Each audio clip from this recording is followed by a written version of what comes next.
Wasichana muache kuseesha vijana wenyewe. Muache kuseesha vijana wenyewe. Unapata kijana ameng'ang'ana na hii uchumi ya saa hii ameng'ang'ana, amejikasa, amejinyima vitu mingi, ameamua kukuoa wewe. Kukuoa. Alafu wewe wakati unatambulisha kwa wenzako huko nje unasema tu ni mzee yangu. Huyu mzee yangu. Ndio unapata vijana wakiingia kwa ndoa wanaseeka haraka. Wanaanza tu kuseeka mapema. I don't know why. Alafu wase ndio mnaita babe. Ukapata kaka kameoa kasijana katoko wanakaita ati babe. Ndio maana hawaseeki makuka. Alafu sasa vijana wakiingia kwa ndoa ndio wanatambulisha hawa kama mzee yangu. Waache kuseesha vijana wenyewe. Asifu maana kijana, umeona kijana akikutambulisha kwa wenzake ati huyu ni kaka yangu. Huyu ni kaka yangu. Ama huyu ni nyanya yangu.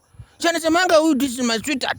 This is my babe girl. This is my wife. Alafu nyinyi mnang'ang'ana hapa kuseesha vijana wenyewe. Ati huyu ni mzee yangu.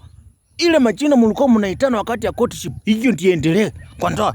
Kama ulikuwa unaitange babe, endelea kuita babe. Ndiyo endelee kukua babe. Ama kama ulikuwa unaitange hani, endelee kuita hani, endelee kukua mtamu kama asali yenyewe. Ndio si mambo ya kuseesha vijana wenyewe hii. Ati mzee yangu, mtawachwa hapo, mwanzo kulewa, alafu mwanzo kusema ati vijana wamekataa kuoa. Ati vijana wamekataa kuoa na ni sababu yenu. Style up. Ite machina vizuri.